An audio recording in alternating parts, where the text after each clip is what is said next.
Shalom Leculan, shalom a todos que estão no canal Techuvá Total. Eu sou o Renato de Prínsio e trago para você hoje, quinta-feira, mais um estudo de um pedacinho da Torá.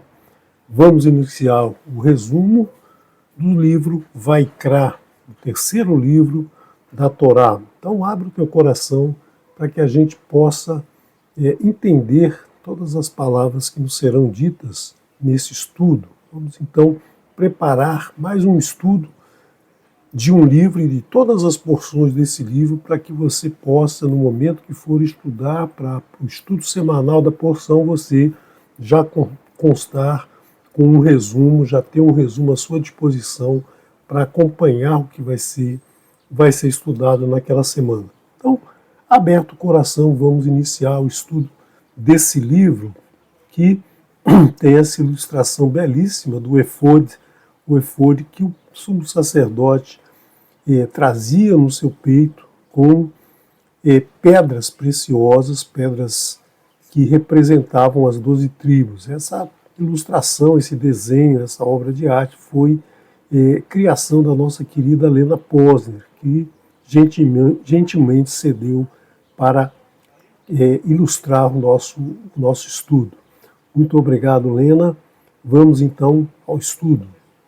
Precisamos lembrar sempre que os estudos da Torá, a divisão da Torá em livros, capítulos, versos, veio a facilitar muito o estudo, veio a facilitar a consulta das porções, a consulta de cada texto. Mas, na verdade, o texto é um só, o texto ele não tem interrupções. Então, sempre que nós iniciamos um capítulo, sempre que nós iniciamos um livro, sempre que nós iniciamos uma porção, nós temos que lembrar o que vinha sendo tratado na porção anterior. O livro de Vaikra, ele não começa do nada, ele começa na sequência do último verso do livro de Shemot. O que acontecia no livro de Shemot? O Eterno disse para Moshe avisar, dizer aos Bnei Israel, a todo o povo de Israel, que construísse um Mishkan, que ele habitaria no meio desse Mishkan. E foi construído, foram recolhidos itens para esse Mishkan, foi construído o Mishkan, finalizado o Mishkan, o Eterno então passou a se comunicar com Moshe de cima da tenda do encontro.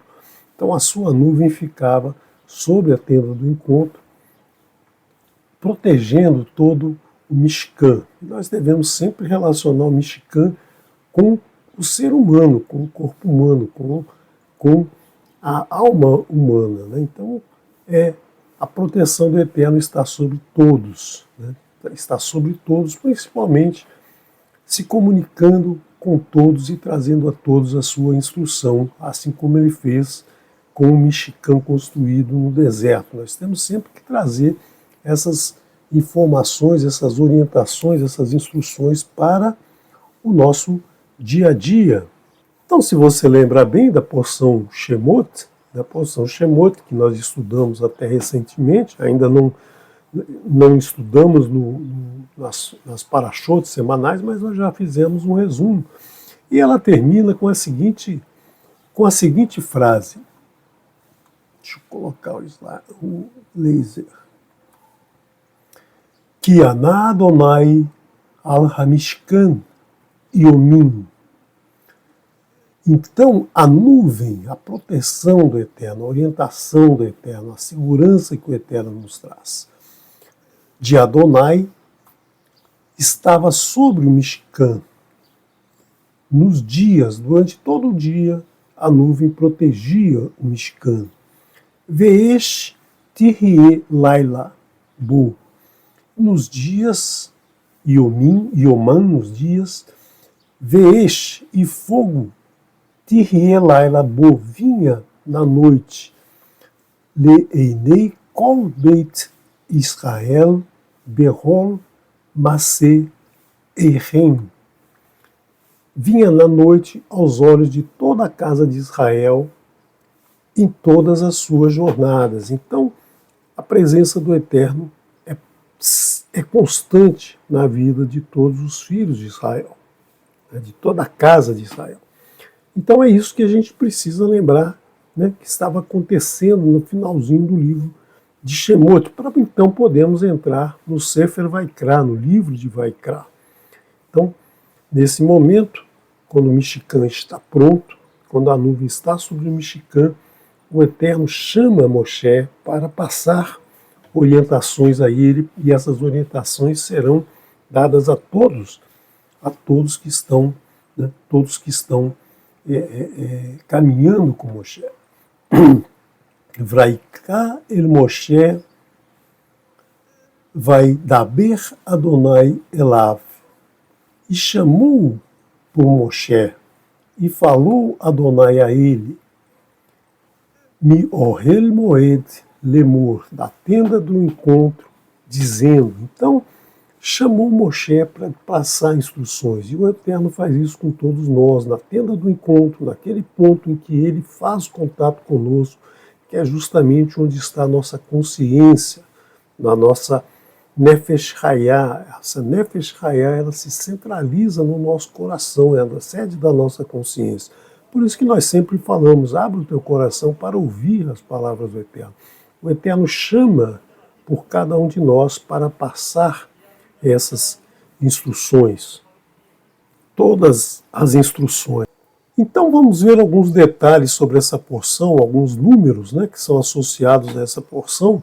Aqui uma cena do Neroshet Misber, que vai ter um papel muito importante na porção, na primeira porção e várias outras porções desse livro.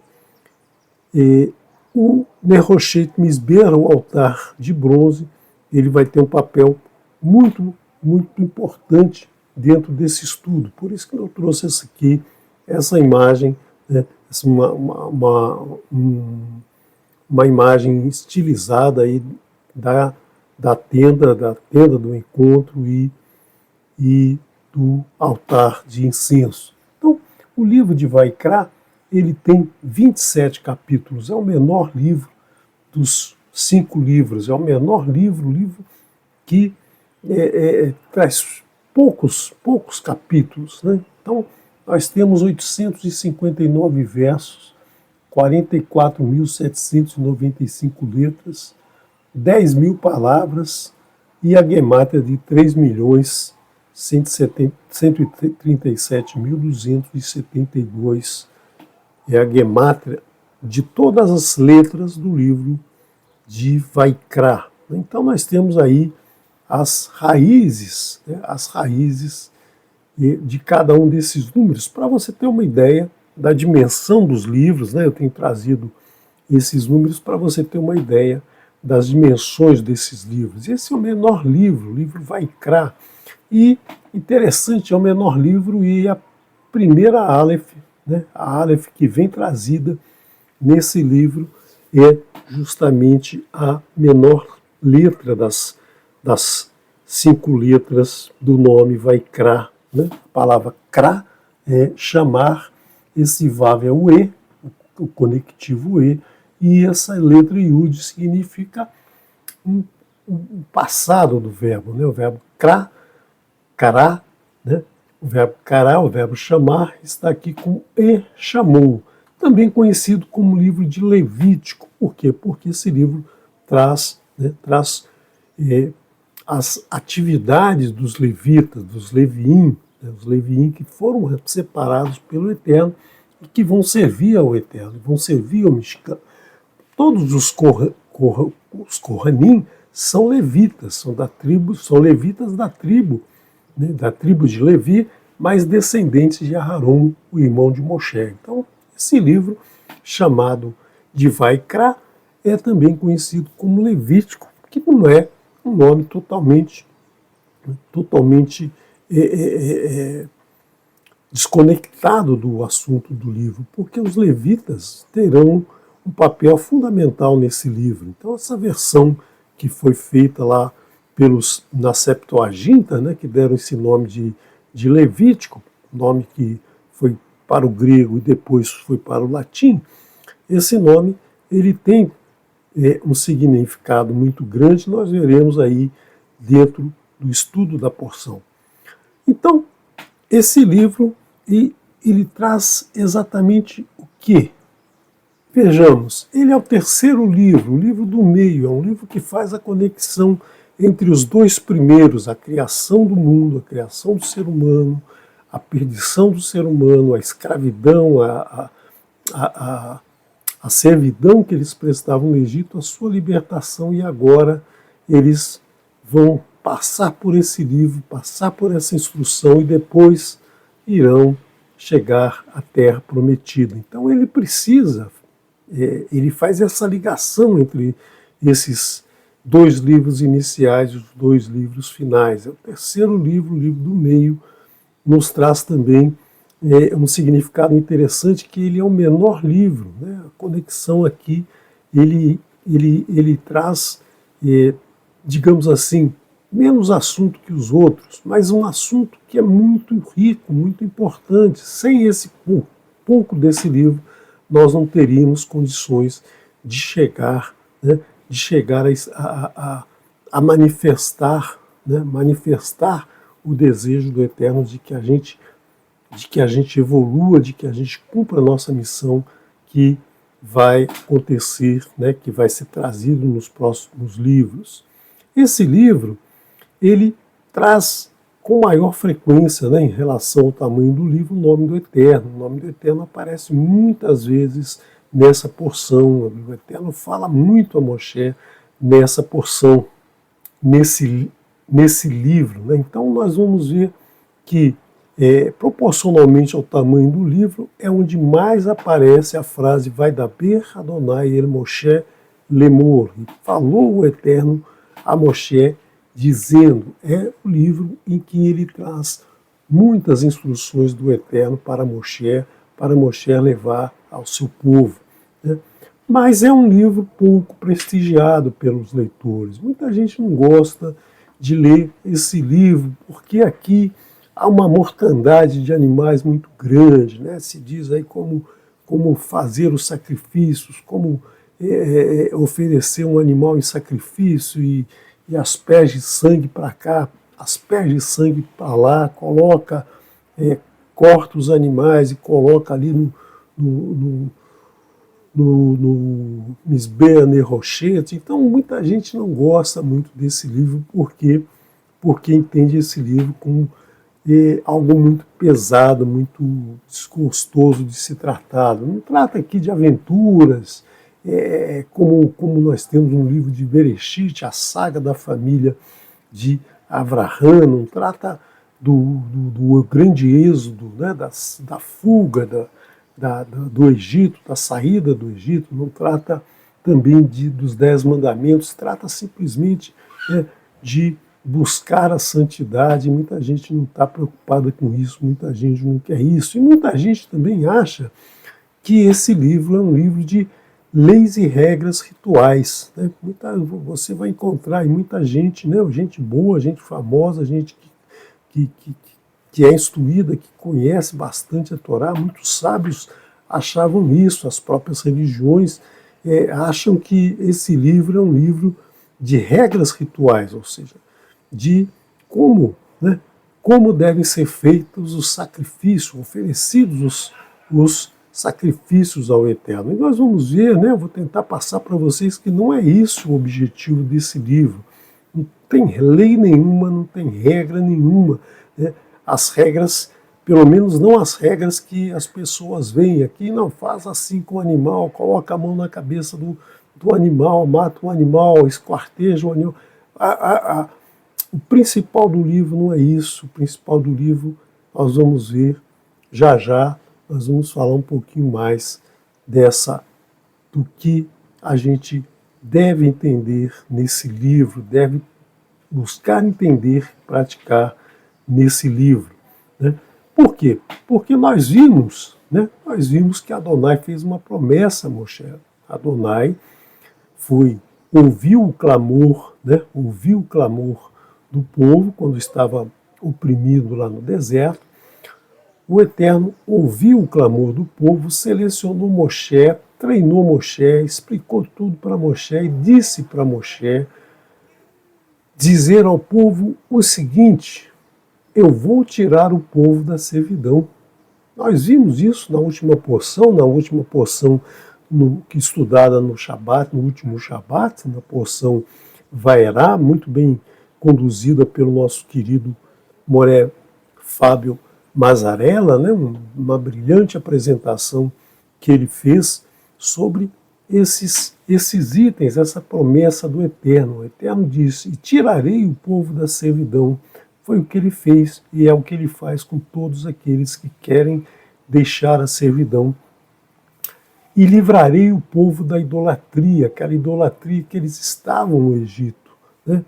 E remirei o povo, né? O que é isso? Então o povo saiu da servidão, já não está mais obedecendo aqueles Elohim, né? Não está mais adorando aqueles Elohim lá do Egito, né? O que acontece conosco até o dia de hoje. Até o dia de hoje tem muita gente que segue ídolos diversos e vai remir o povo. Mas ele vai remir o povo porque o povo saiu da servidão, porque o povo saiu da idolatria? Não é assim tão simples, não é assim dessa maneira. Ele só vai remir o povo que quiser ser remido, ou seja, o povo que reconhecer a sua transgressão, o povo que se arrepender de suas transgressões anteriores, daquela servidão, daquela idolatria que praticava. Só esse vai ser remido. O que não aceitar isso, o que não reconhecer a sua transgressão, não vai ser remido. Quer dizer, nós temos que lembrar, nós vamos ver na próxima porção, no próximo Shabat, a partir de amanhã, nós vamos ver que o Eterno diz para o seu povo, né? Adonai, Moshe diz ao povo: Adonai Lahem Lehem Veatem Taharishum, ou seja, Adonai vos dará o pão, mas vocês primeiro terão que semear. Então, Adonai vai remir o povo, mas o povo precisa primeiro reconhecer que estava na servidão, que estava na idolatria. Inclusive, esses dois itens fazem parte do primeiro mandamento, né? Anohi Adonai Eloheicha Asher Hotzitecha Mieretz Mitzrayim Beit Avadim. Eu sou o Eterno teu Elohim que te tirou da terra do Egito, da casa da servidão.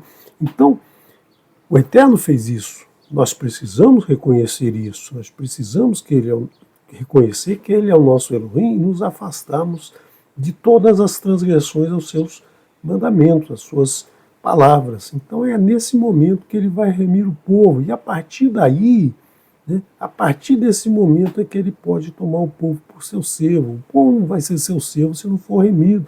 O que é ser remido, né? Você tem aí muitos clubes em que a pessoa é um sócio remido, uma apólice de seguro que o cidadão é remido. Por que ele é remido? Porque ele cumpriu, né, todos os seus deveres e aí agora ele tem seus direitos. Ele é sócio do clube, ele é um sócio remido. Por quê? Porque ele está em dia com todas os seus deveres para com o clube, as mensalidades, a documentação que ele tinha que entregar, e depois ele passa a ser remido, ou seja, ele tem todos os direitos de frequentar aquilo. Da mesma maneira, é o povo do Eterno. A partir do momento que reconhece a sua transgressão e se arrepende de todas elas, né, ele passa a ser remido. Então o Eterno vai tomá-lo por seu povo. O Eterno será para ele como um Elohim. Não existirão outros, né, outros Elohims da idolatria lá do Egito. E aí vai levar o povo à terra prometida, a terra que ele prometeu a Abraão, Isaac e Jacó. E vai então conceder a terra a seu povo como uma herança eterna. Então nós vemos aí que esses 7 itens foram prometidos por Adonai a Moshe, para Moshe dizer ao povo. E aqui nesse livro, né, ele vai falar justamente de como o povo vai reconhecer a sua transgressão e se arrepender. Então, tudo que você já ouviu falar sobre esse livro, de que ele é um manual é um ritual de sacrifício, de como prestar sacrifício. Esquece isso, porque não é nada disso que o Eterno quer. O Eterno não quer que você sacrifique animais para Ele. É diferente. O Eterno quer que você reconheça a sua transgressão e se arrependa desses erros, e nós vamos falar bastante sobre isso em todas as porções desse livro. Então, essa parachute, né, as parachute do Sefer Vaikra, ela começa justamente nessa porção Vaikra e Shamu, que vai ser iniciada logo após o final do livro de Shemot, né? Nós estamos ainda indo para a terceira porção do livro de Shemot, são 11, né? Então nós temos ainda uns 2 meses, mais ou menos, pela frente. Depois vem a porção Tzav, quando o Eterno ordena a Moshe, né, que trate os Kohanim, né, que leve os Kohanim para permanecer durante uma semana lá no Michigan, internados, fazendo lá um estágio probatório para depois atender ao povo, justamente no 8º dia, né, na porção Shemini, que os Kohanim vão começar a atender o povo. Depois nós temos as situações em que há uma necessidade de uma purificação, como por exemplo nessa porção Tazria, quando nasce um menino, quando nasce uma menina. Nós vamos ver tudo isso nessa porção Tazria, porção conceber.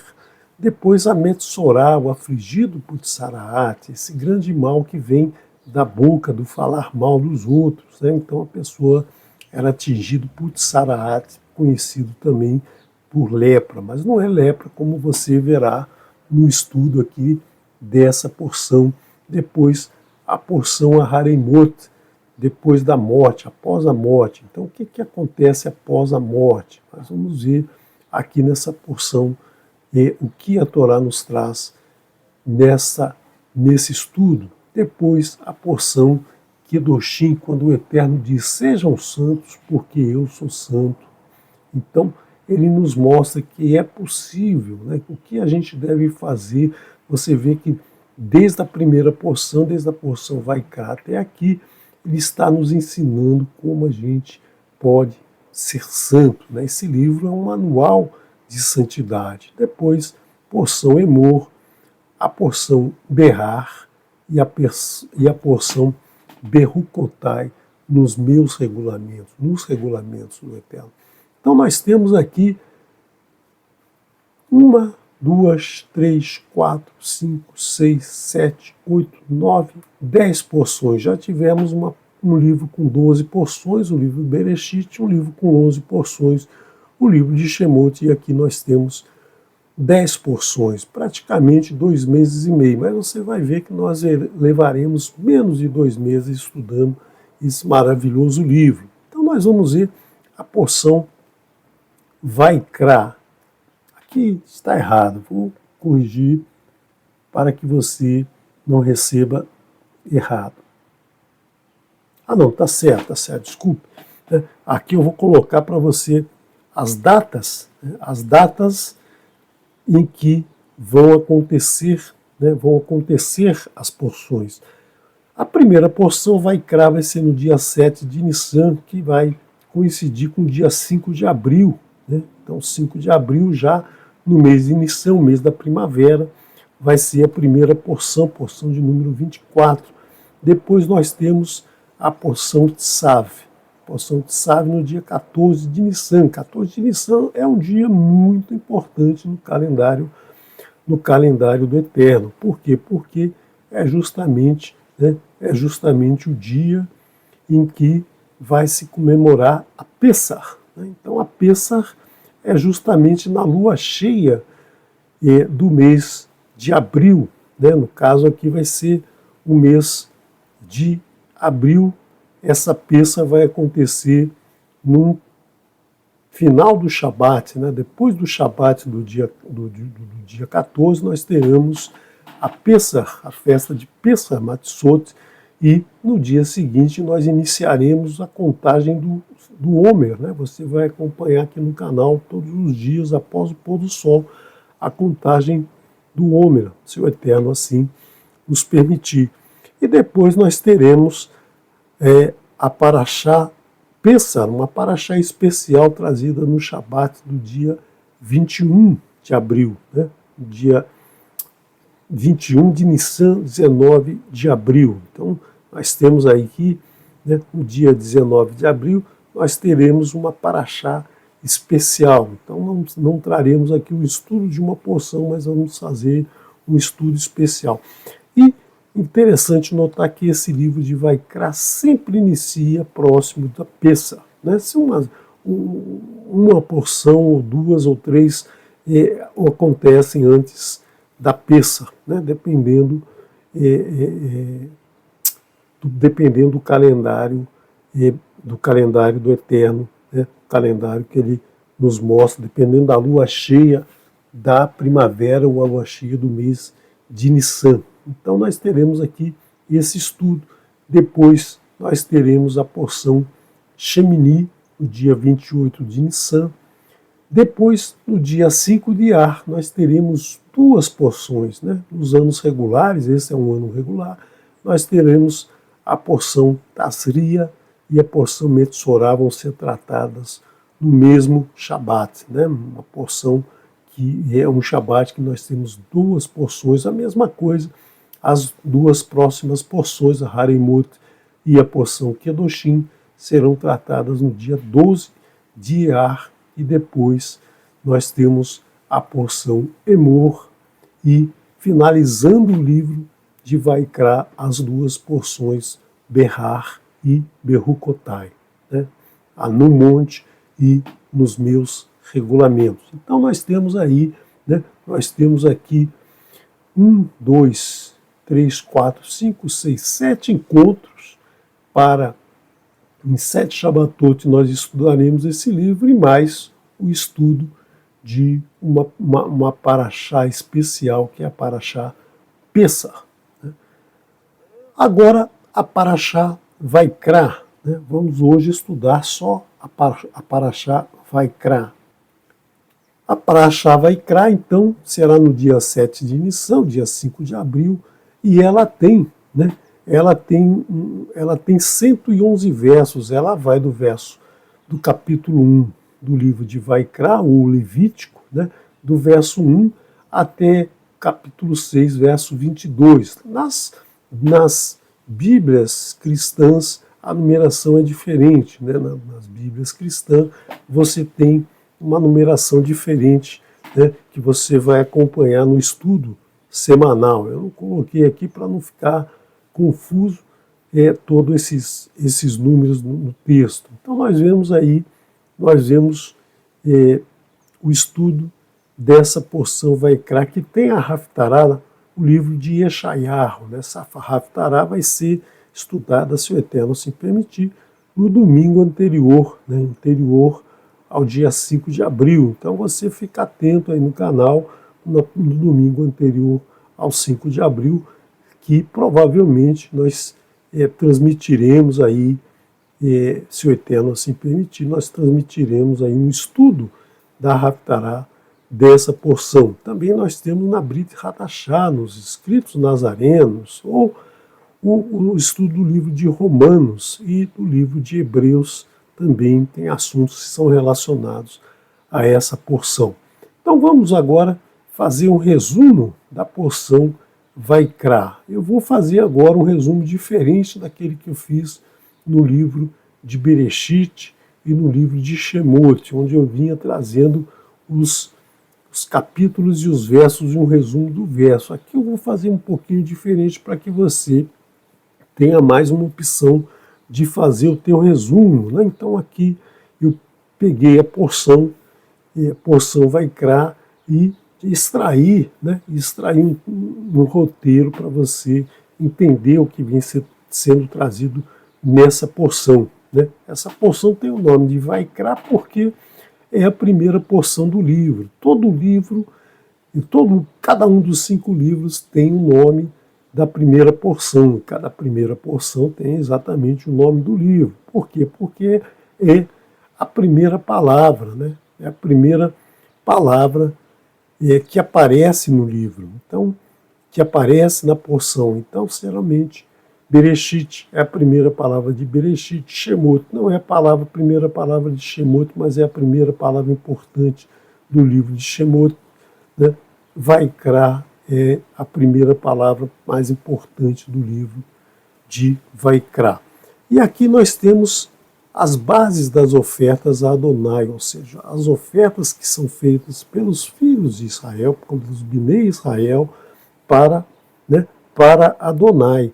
Então, essas ofertas são por quê? Porque o Eterno precisa dessas ofertas, o Eterno precisa que seja feita a ele uma oferenda de alguma coisa, oferta ou oferenda também, é usada muitas vezes a palavra oferenda, é também usada a palavra sacrifício, mas na verdade o Eterno não está preocupado com nenhuma oferenda. Por quê? Porque todos os animais são dele, todo ser humano é dele, tudo que existe é dele, né?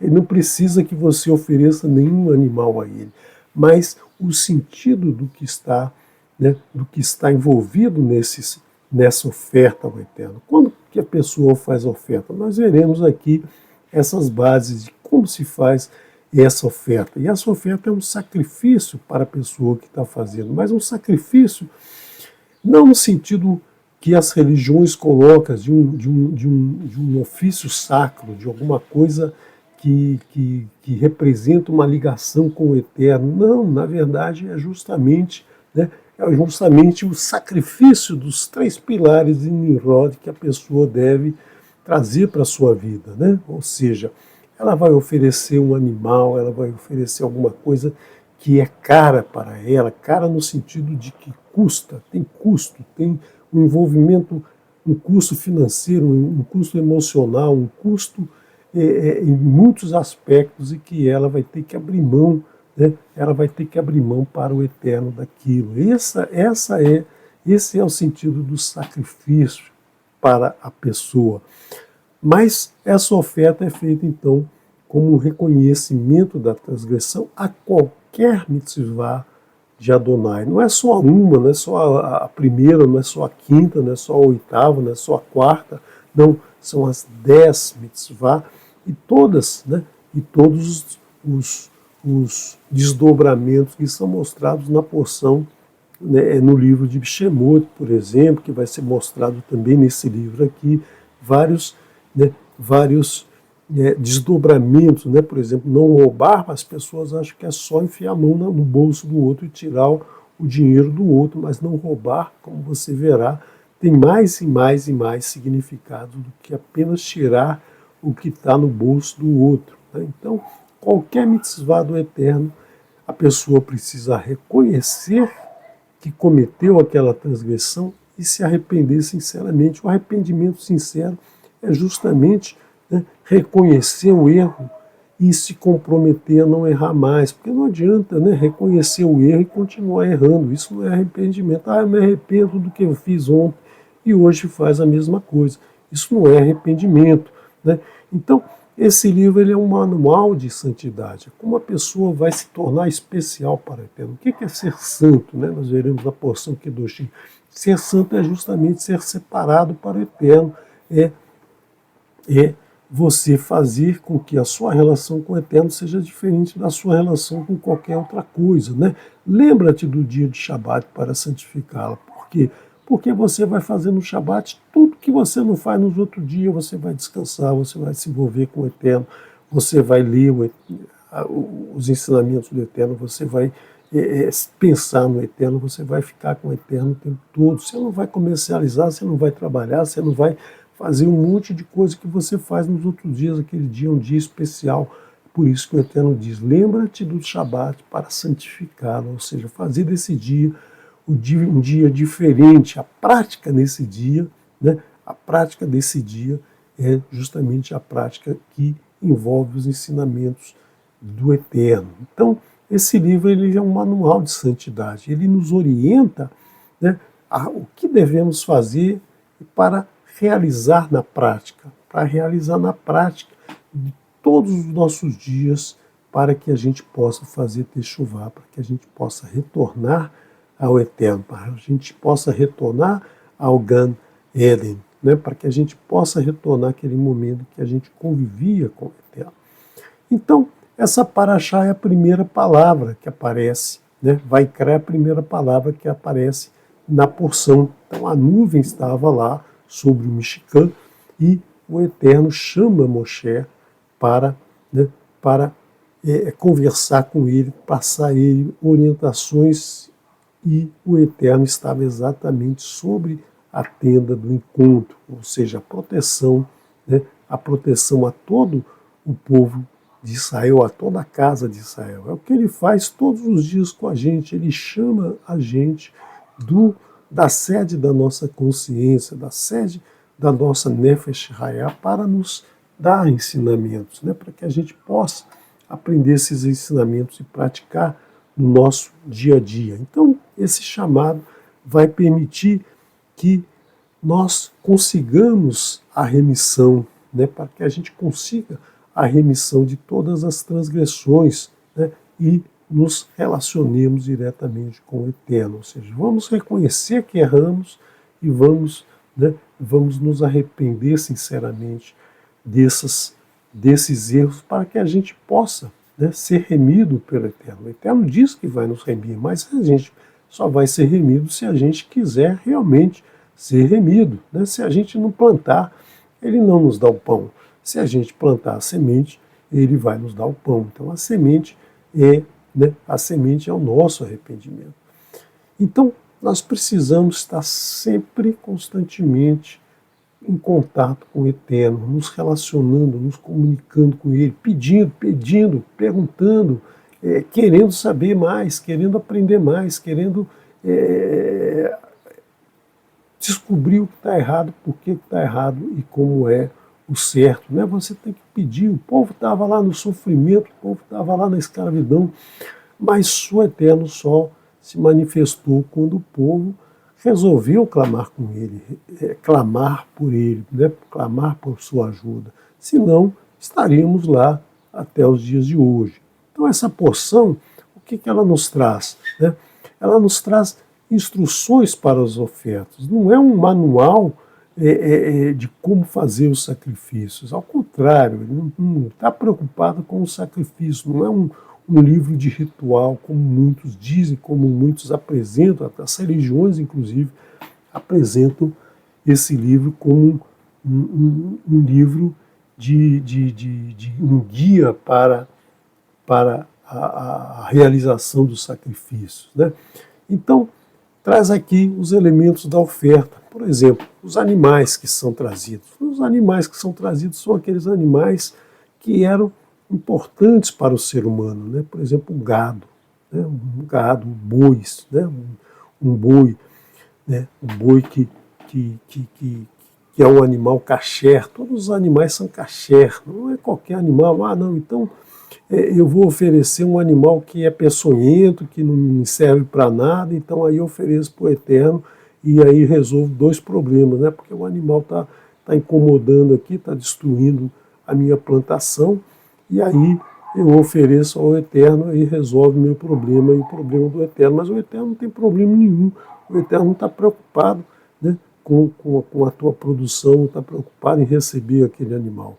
Ele quer que você tenha um compromisso, né, porque se você, vamos pegar um exemplo assim, você está morrendo de fome, né, está assim, 3 dias sem comer. Aí, de repente, você tem um sanduíche bonitinho lá, um pão saboroso, um recheio saboroso. Você vai morder aquele pão, tem uma pessoa do seu lado que está mais tempo sem comer ainda, está mais desesperado de fome. Aí você oferece o teu pão para ele.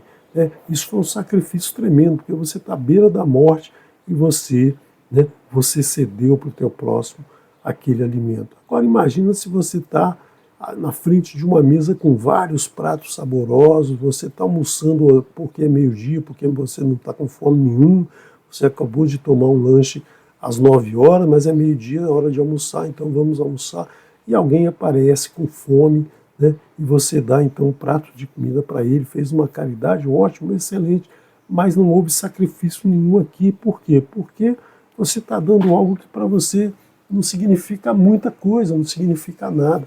Então o boi, o carneiro, o cabrito, né, eles tinham uma importância muito grande na agricultura, na manutenção, por exemplo, carneiro, né, o carneiro oferece a lã, oferece o leite, a cabra oferece o leite, o cabrito oferece a carne. Então, são animais que, para se desfazer deles, a pessoa precisava abrir mão de algo que era muito importante. Às vezes ele só tinha um boi, mas ele reconheceu o seu erro, quis fazer a oferta e só tem aquele boi. Para ele é muito caro isso, é caro mesmo no sentido de Nimrod, né? de custar dinheiro, de ter que se desfazer de algo que é muito importante para o seu bolso. E um animal puro, um animal caché, um animal que é perfeito, né? Então não pode ter defeito nenhum. E um animal macho, né? Macho principalmente por quê? Porque é o animal mais forte, é o animal mais valioso, né? Hoje, por exemplo, quando você tem um gado que vai para o abate, né, um boi que vai para o abate, o boi com 2 meses ele tem aí, sei lá, 18 arrobas, né? Então é um animal bastante caro, são animais que têm um peso em carne muito valioso, né? Uma vaca pesa em 2 meses, pesa 13 arrobas, pesa muito menos. Então o boi é mais valioso no sentido de se vender para conseguir dinheiro pela carne que ele oferece, ele é muito mais caro do que a fêmea, do que a vaca, né? Apesar de que vende a carne do boi dizendo que é carne de vaca. Por quê? Porque a carne da vaca é mais macia, mais tenra, né? E aí, mas quem dá mais carne é o boi. Então, tinha que ser um boi sem defeito na pele, sem manchas, sem cortes, sem nenhum problema. Por quê? Porque era mais caro ainda, né? Então você vai vender um boi todo lanhado, vai ter um custo muito menor do que um boi perfeito. Então, o sacrifício aqui é justamente no bolso do cidadão. Então, esse valor do sacrifício para quem oferta é trazido aqui para que a pessoa se arrependa sinceramente, né? No momento que ela tem lá um carneiro, que ela viu nascer, que ela viu crescer, que ela cuidou daquele carneirinho a vida toda, na hora que vai oferecer para o abate, ela vai sofrer muito, a pessoa vai sofrer muito e vai falar assim, não quero mais transgredir, não vou mais transgredir, vai se arrepender sinceramente por ter feito, né, por ter feito aquela transgressão. Também os grãos, né, os grãos são oferecidos, os primeiros grãos, os grãos da primícia são oferecidos e sempre a presença do sal da aliança, né? O sal da aliança está sempre presente nessa oferta de grãos. Também é apresentado o local da oferta, né, onde vai ser feita a oferta, no Neroshet Mizbeach, né, no altar de bronze que fica no lado norte do Mishkan. E aí, quem vai, né, quem vai se envolver com a morte do animal é o próprio ofertante. Ele coloca a mão na cabeça do bezerro e ele degola o bezerro, ou seja, ele que comete, né, não é simplesmente dar lá um dinheirinho lá na sua congregação para que alguém acenda uma vela para fazer uma oferta ao Eterno. Você dá o dinheirinho, vira as costas e fica confiando que alguém vai fazer, né, vai oferecer um sacrifício em teu nome. Não era assim que era feito. A pessoa ia lá, levava o seu boi e ela matava o boi e então o Kohen, né, o Kohen é que ia, a partir desse momento, o Kohen é que ia ter as suas atribuições. Por isso que o livro se chama muitas vezes Levítico, né? Porque é justamente o Kohen que vai, o Kohen que é um levita, que vai fazer, né? Vai fazer todas as etapas a partir do momento que o cidadão que fez a oferta matou o animal.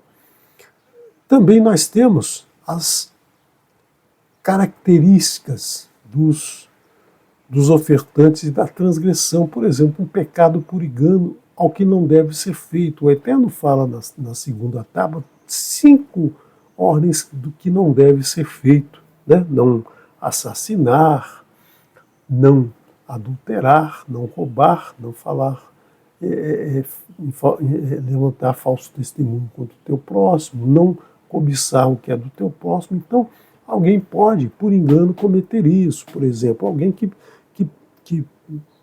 que, por engano, né, comete transgressões, não sabe que aquilo não é permitido, e aí, né, comete aquelas transgressões. Ou então porque muita gente diz que aquilo não é transgressão e ele acaba acreditando, ele está sendo enganado pela sua congregação, pelo seu grupo. Todo mundo faz assim, então eu vou fazer também, porque não é, né? Porque se todo mundo faz, a voz do povo é a voz de Deus, como dizem, mas não é verdade isso, né? A voz do povo é a voz do povo, né? Não é a voz de Deus. A voz de Deus é o que está, né? É o que está na Escritura, é o que vem trazido na Torá. Então as pessoas são enganadas pelos seus líderes, pelos seus guias. Então essa porção nos mostra quando acontece esse engano. Esse engano pode acontecer, por exemplo, com o Kohen, né? O Kohen pode se enganar, e quando o Kohen engana, o Kohen que tem consciência,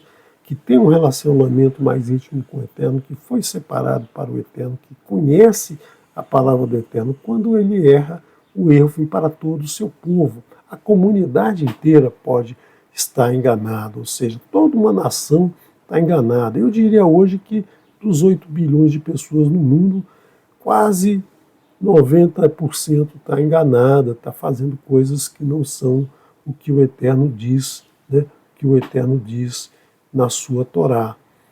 O líder de uma comunidade, de uma nação, de um grupo, esse também comete erros, e esse erro vem muitas vezes por engano, por falta de conhecimento, por falta de entendimento da palavra do Eterno.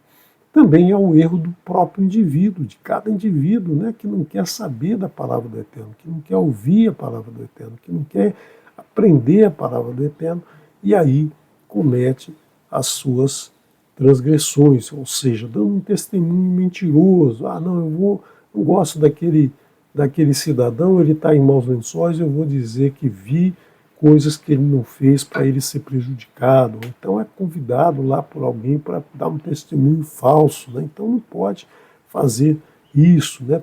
Tocar algo impuro, fazer um juramento e não cumprir. Então você não deve jurar, é melhor não jurar do que jurar e não cumprir. Então você vai ver em outras porções, você vai ver nos escritos nazarenos que você não deve jurar, porque se jurar, você tem que cumprir o juramento.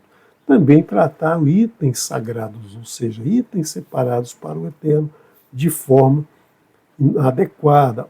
Praticar o roubo ou extorsão, roubar o que não é seu, pegar o que não é seu. Cada um recebe do Eterno aquilo que ele precisa para viver. Você não deve tirar do outro nada. Mas eu achei na rua, mas não é seu, você não fez nada por aquilo. Então eu vejo muitas vezes as pessoas dizerem que achado não é roubado, mas não é certo isso. Você achou, não é seu, você deve levar a algum lugar, né, onde a pessoa que perdeu vai procurar e vai achar outras ideias. Acontece em muitos lugares, é que você não pega nada, a pessoa perdeu ali, vai voltar ali e vai encontrar, né? Então você não deve se apropriar do que é do outro. Mas todo mundo faz isso, mas você não é todo mundo, você não deve fazer isso, né? O Eterno nos diz, vai nos dizer mais à frente nesse livro, quando você encontrar um animal que pertence ao teu vizinho, perdido, você encaminha para o teu vizinho, ou seja o teu vizinho alguém que você tem uma boa relação, ou seja o teu inimigo, né? Um animal que pertence ao teu inimigo está perdido, você leva para o teu inimigo de volta, você não vai tirar do seu inimigo isso, né? Então é isso que você deve fazer. Então tudo isso são transgressões que, a partir do momento que se reconhece, se deve passar a evitar.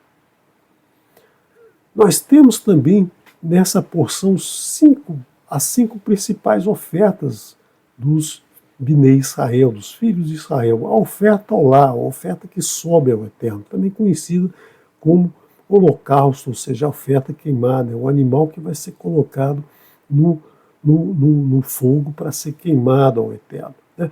É uma oferta completamente queimada no Misbeah Neroshit, no altar de bronze, e uma fragrância agradável sobe ao Eterno. Mas a fragrância agradável que sobe ao Eterno não é o cheiro da carne queimada. O Eterno, se fosse assim, né, se o Eterno gostasse de cheiro de carne queimada, os templos não seriam, né, não seriam casas chamadas casas de oração, seriam chamadas de churrascaria. Então o templo seria a churrascaria, o Eterno vai lá que ele vai sentir o aroma de carne queimada o tempo todo, mas não é isso que o Eterno gosta de sentir.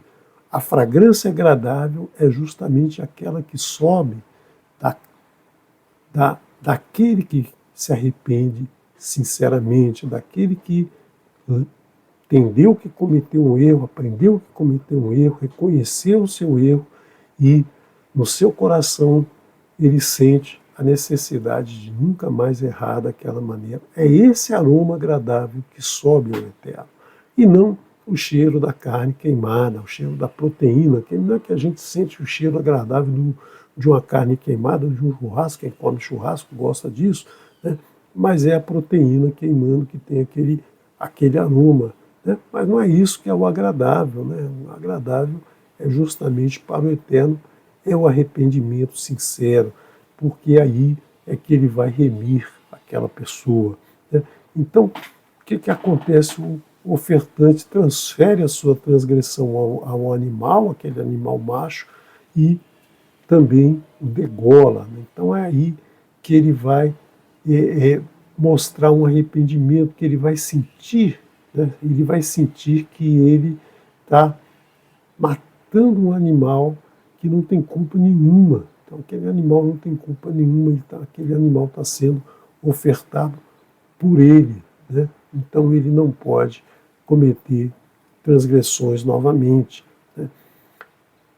Quando a oferta é de uma ave, quando a pessoa não tem condições financeiras de ter um boi, de ter um bezerro, um carneiro, um cabrito, ela oferece uma ave, um pombo. Né? Então, esse pombo, quem vai matar o pombo é o Kohen.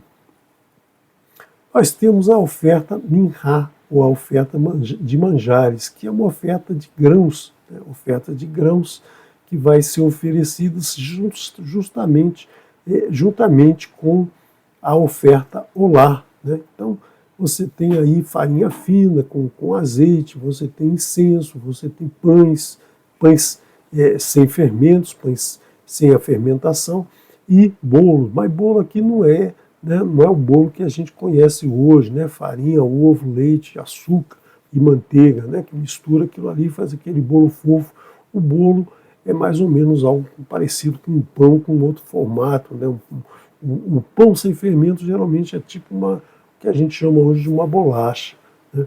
E o bolo é tipo um pão, né? Esses pães mais arredondados, mais grossos, digamos assim. E geralmente é oferecido juntamente com a oferta olá, porque sempre há sangue nas ofertas. Nós temos também as ofertas de Shelamim. Né? A oferta de Shelamim é uma oferta de paz e gratidão, ou seja, gratidão por algo que recebeu. Aqui não é apresentar, né, o reconhecimento de uma transgressão, mas é agradecer ao Eterno pelo bem que recebeu, né, pela graça recebida. A graça é o bem que o Eterno faz a cada um sem esperar nada em troca. Né? Então aqui o animal pode ser macho ou fêmea, né? Então ele transfere qualquer transgressão que ele tenha feito ao animal e o degola. A mesma coisa que se for uma ave, a mesma coisa da oferta olá. Então, desse sacrifício, uma parte é dada ao Kohanim e também à família, né, do ofertante. Oferta ratata, a oferta do pecado. A oferta é justamente para expiar pecados cometidos por engano, inadvertidamente, ou por ignorância.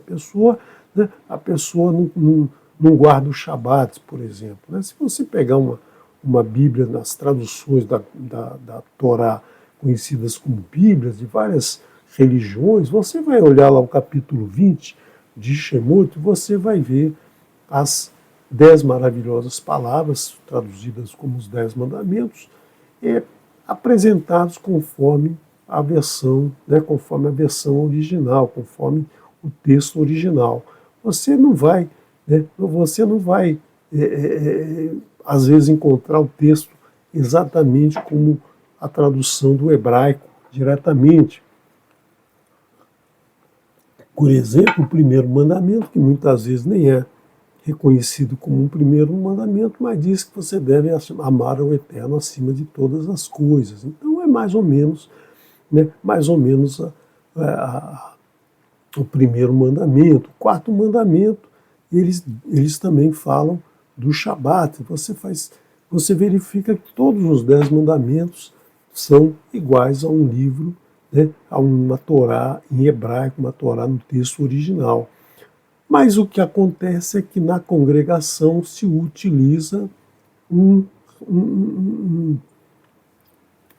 outro livro doutrinário, que tem aí as adaptações dos mandamentos para aquela congregação. Então, o quarto mandamento não tem nada a ver com o Shabat, mas acho que talvez o terceiro ou o quinto, dependendo da época da humanidade, já foi terceiro, já foi quinto, né?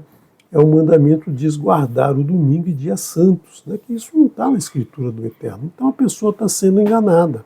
A pessoa que segue aquela congregação, ela está sendo enganada, mas ela não sabe, porque ela não procura saber do texto original, ela confia naquela pessoa que determinou que aqueles são os mandamentos. Beleza, ela pode cumprir aquilo, só que ela não está cumprindo o mandamento do Eterno, ela não vai ser remido pelo Eterno. Né? O Eterno vai remir aquele que guarda os seus mandamentos, não aquele que guarda os mandamentos de outros. Né? Então você pode, né, em um determinado momento, descobrir que está cometendo esse erro e decidir por não mais guardar domingos e dias santos, mas guardar e santificar o Shabat. Né? Então é isso que é isso que a gente reconhece como uma pessoa que está cometendo um erro por engano, ou seja, por ignorância, por ignorar. O ignorar não tem aqui o significado pejorativo que a gente tem na nossa língua, né? Porque a gente diz uma pessoa ignorante, geralmente pensa ser uma pessoa bruta, uma pessoa que não tem capacidade intelectual, uma pessoa grosseira, mas ignorar é justamente não ter gnose. Né? Gnose é uma palavra, é a palavra que traz o sentido de conhecer, o i na frente de conhecer, e gnose é não ter conhecimento, ou seja, aquela pessoa que não aprendeu, né, não sabe tal coisa porque não aprendeu, ela é ignorante naquilo. Eu sou ignorante em muitas coisas, por exemplo. Né? Por quê? Porque não tive interesse em conhecer, não tive oportunidade, não tive quem me ensinasse, então eu ignoro aquilo. Mas não quer dizer que a pessoa que é ignorante em reconhecer o quarto mandamento da Torá do Eterno, né? Ele é ignorante por quê? Porque ele não leu a escritura no seu texto original, na tradução do original corretamente. Ele leu uma outra, então ele ignora, ele acredita que o seu líder está mostrando para ele o que é correto. E aí ele tem que aprender para não continuar errando. Né? Então, dependendo do pecado e da posição social, né, sempre vão ser oferecidos diferentes animais sempre perfeitos, animais adequados. Né? E aqui nós temos a importância do arrependimento sincero após o reconhecimento da transgressão. A pessoa sabe que tem que guardar o Shabat, não o domingo, e aí ela passa a guardar o Shabat e não o domingo. Né? Nós temos a oferta Hasham, a oferta pela culpa. Né? É também para expiar pecados específicos, geralmente relacionados com a profanação de itens sagrados ou por fraude, né? Assegura nessa oferta a restauração da relação do ofertante com o Eterno e com o seu próximo. Esse livro, essa porção, nos fala de santidade e sacrifício. Então, o que é a santidade? É você se separar para o Eterno, né?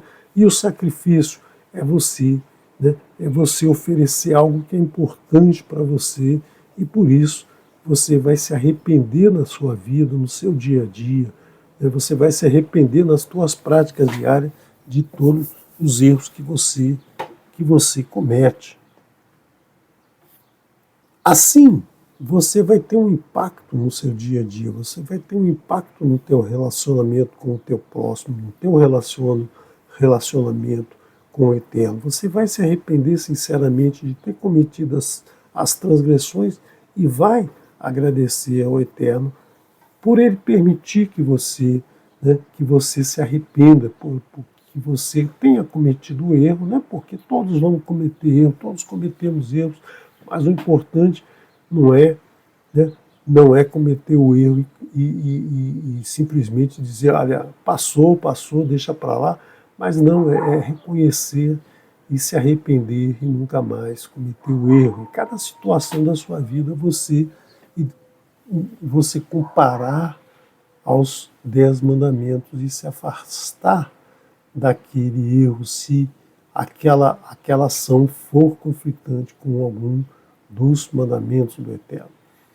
Hoje, a gente não tem mais sacrifícios de animais, né? Você não oferece mais um boi, não oferece mais um bezerro, mas, né, você deve reconhecer quando comete as transgressões e aí se arrepender com sinceridade. Você deve se arrepender com sinceridade, ou seja, não cometer o erro novamente, porque o que interessa ao Eterno, novamente eu repito, não é sentir o aroma agradável da carne queimando no Misbeah Neroshete, mas é sentir o aroma agradável que vai do coração daquele que reconhece a sua transgressão, né, e que se compromete a não errar mais. Esse vai continuar o seu caminho de retorno ao Eterno. Então a pessoa vai dar o melhor de si, vai se transformar para dar o melhor de si ao Eterno e buscar então ter uma comunhão com o Eterno.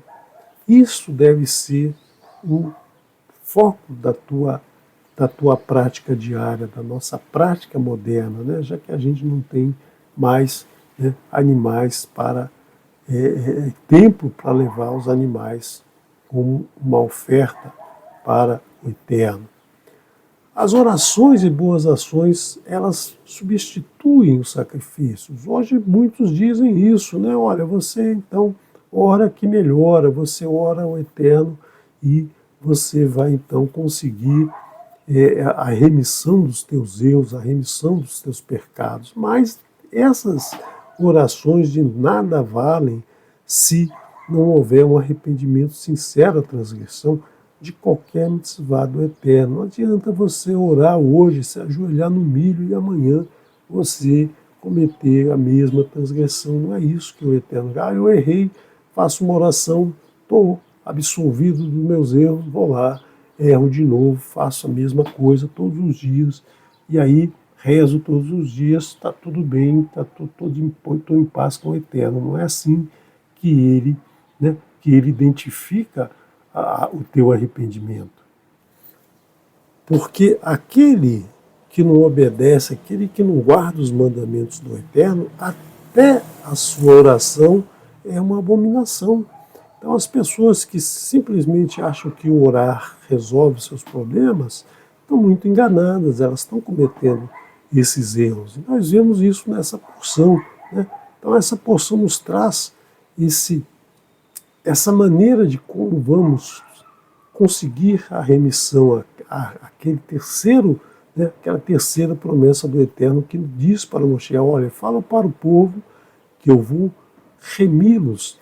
Né? Então ele vai nos remir se a gente estiver arrependido de nossos erros. Então, concluindo, né, a gente vai nessa porção refletir a importância de reconhecer a transgressão.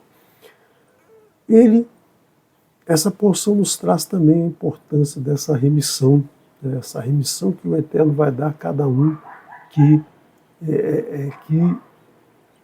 entende que errou, reconhece o seu erro, mas não confessa o seu erro, mas não ao próximo. Não precisa confessar para mim, não precisa confessar para ninguém, você vai confessar ao Eterno, vai mostrar para o Eterno que você errou, que você cometeu um erro e que não vai errar mais. Aqui, nessa porção, a gente vai aprofundar, né, os ensinamentos que nós temos recebido desde Bereshit, né, desde a porção inicial da Torá até a última porção do livro de Shemot, né? Então, nós temos aqui nosso fortalecimento do nosso compromisso com os mandamentos do Eterno. Espero que você tenha acompanhado, né? Espero que essa forma de apresentar o roteiro seja interessante para você, porque muitas vezes preparar o roteiro de uma maneira ou de outra facilita para um essa forma, dificulta para outro, cada um tem uma maneira de preparar o seu estudo, né? Mas o importante é que você tenha esses modelos aqui para você poder desenvolver o teu próprio modelo e você observar mais atentamente o texto da Escritura para que no momento em que você for fazer o estudo semanal, você tenha um roteiro para te ajudar a tirar mais proveito, né, para abrir o teu coração, né, e ouvir as palavras do Eterno que Ele traz em cada porção. Então, nos próximos estudos, se o Eterno assim permitir, nós vamos trazer as próximas porções do livro de Vaikra. Shalom, shalom. Amanhã nos vemos no estudo do Kabbalah Shabbat aqui no canal Teshuvah Total. Shalom, shalom.